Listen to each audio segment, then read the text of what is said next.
In this video, we'll speak about holiday and traveling, and let's start with the words travel, trip, journey, and tour. What is the difference? Travel is mostly used as a verb. For example, I travel a lot, but sometimes it can be used as a noun, but in a very general meaning and always uncountable. For example, his job involves a lot of travel. But personally, I would choose to say his job involves a lot of traveling. I wouldn't use the word travel. Trip is usually short and easy to organize. Journey takes more time than a trip, it is usually longer than a trip, and it takes more time and more effort to arrange. And tour is when you visit many different places during your journey.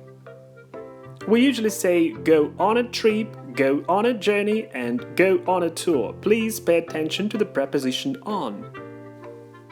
There are different types of holiday, and first let's look at a package holiday. Is when you pay once, for example at a tourist agency, and this price includes your flight, your accommodation, your hotel room, sometimes your meals, and even sometimes excursions. Beach holiday is when you relax somewhere by the sea, having a good time on the beach.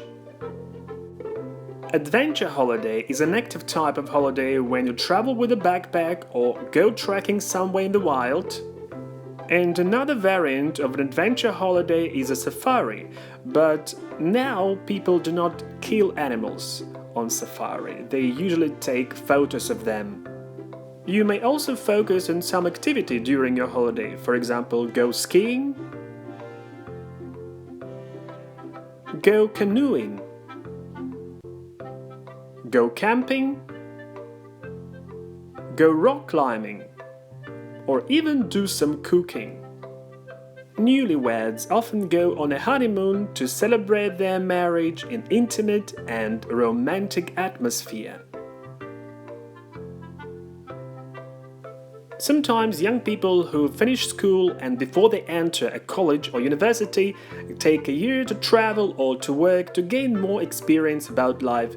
This type of holiday is also called a sabbatical year. The idea of a cultural holiday is to learn more about the history and culture of a certain place, and then they go sightseeing, they go on an excursion, or they might go on a city tour. These holidays are quite active because you usually visit a lot of different places. And a short holiday is called a break. People take a break off work when they just need a few days to relax. So how do you arrange a holiday? You need to book a flight, book train tickets,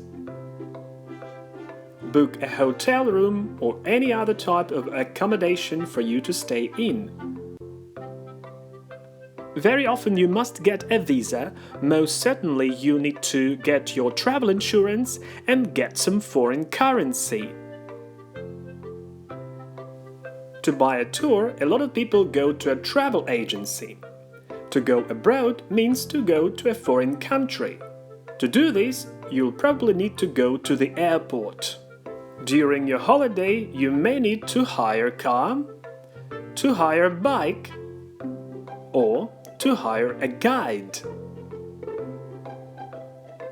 And don't forget to pack your things or pack your suitcase.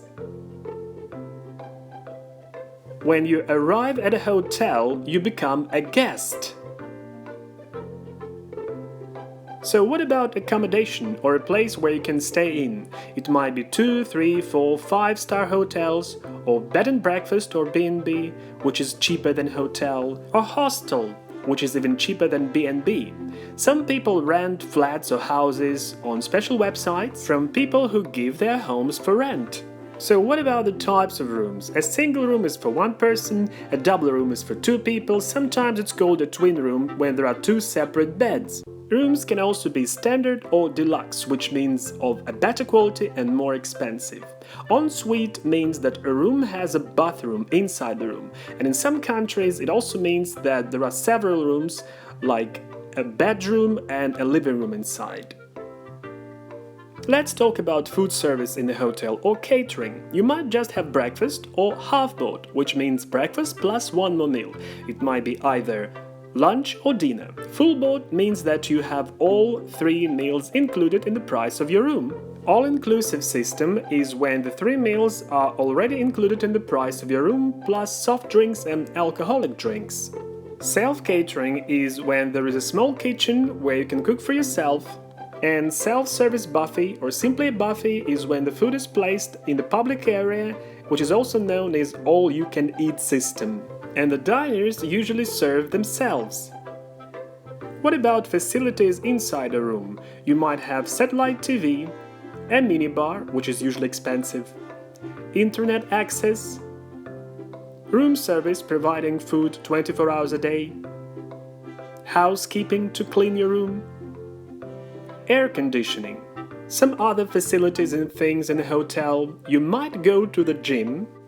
Pillowcases and sheets for a bed are called linen. You have towels in the bathroom. A king-size bed is bigger than a double bed. And a sofa bed can be extended so that you can sleep on it. When you arrive at a hotel, you check in at the front desk or at a reception, and when you leave, you check out.